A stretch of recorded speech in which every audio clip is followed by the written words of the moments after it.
So your grip should be the same for every single golf club in your bag, apart from the putter. The putter's different. The ball is rolling along the ground. We're looking for a bit more touch, a bit more feel.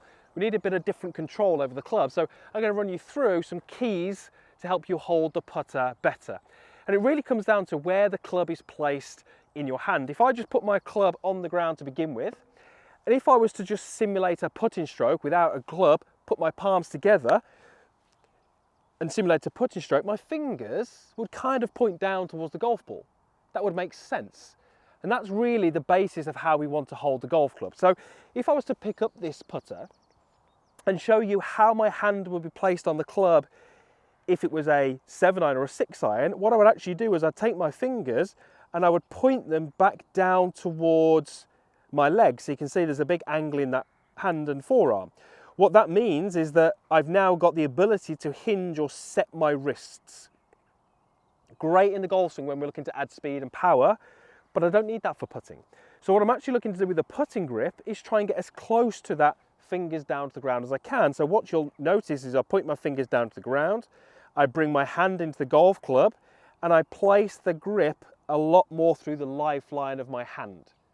It's not as it would be for a 7-iron, 6-iron driver, it's a lot more in this position. I'm then able to put my thumb onto the top, wrap my fingers around, and that forms the basis of my lead hand.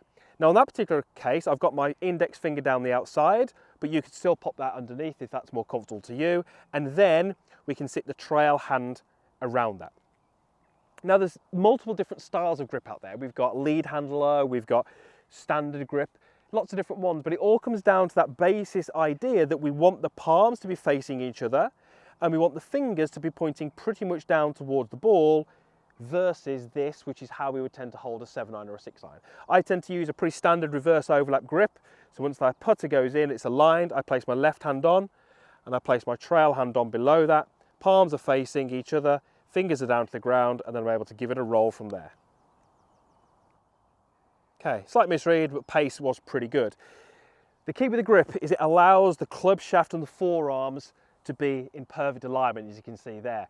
Get that grip wrong and we start to get the grip sitting too low, too much angle between the two, the toe sits up, and that starts to influence your stroke, where the face points, and you're going to get lots of variation in direction and probably distance control as well. So palms together, fingers down at the ball, that's how you grip it with a putter, which is different to every other club in the bag.